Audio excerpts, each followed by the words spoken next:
Si un trader vous montre un payout de 10 000 euros, vous allez probablement penser qu'il est rentable. Mais est-ce que vous savez combien il a risqué pour faire ces 10 000 euros? Combien de comptes il a perdu avant? Combien de temps il a mis pour devenir rentable?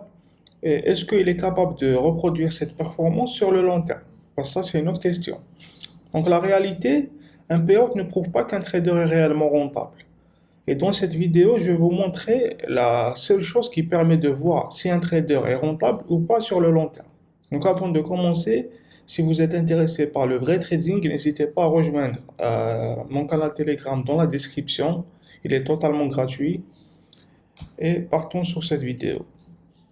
Donc là, je vous montre un payout que j'ai trouvé sur Internet. C'est un payout de Fondic Pips, une propre firme.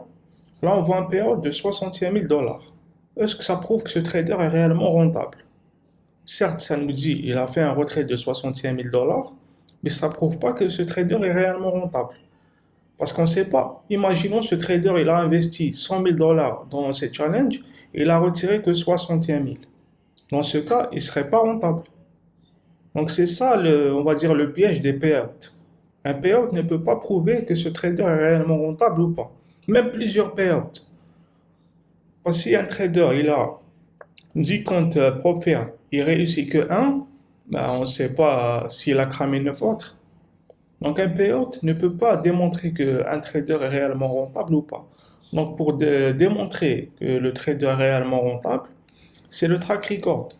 Si un trader n'a pas de track record, là c'est un gros problème. C'est pas possible, un trader il n'a pas un track record. Parce que le track record, ça reflète le vrai trader ou tout ce qui fait un trader.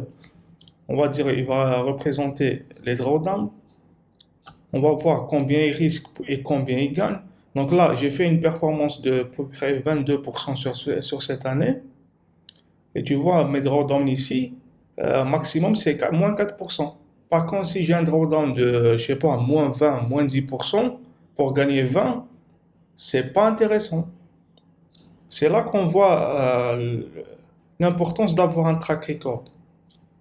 Même les traders en institution, ils vont pas te dire on a fait 100 millions, mais ils vont te montrer leur performance en pourcentage. Parce que c'est ça ce que ça reflète le vrai trading. Là aussi, les performances en R mensuelles, combien de rendements j'ai fait ce mois-ci, pour combien de risques. C'est ça l'importance en trading. Et c'est comme ça qu'on pèse si un trader est bon ou pas. Parce qu'on vous a matrixé sur les réseaux, les payouts, les payouts, les payouts, mais les payouts ne veulent rien dire.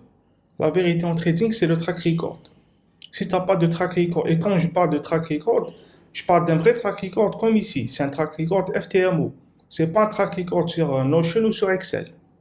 C'est ça le vrai trading. Un trader qui veut démontrer qu'il est réellement rentable, c'est par un track record.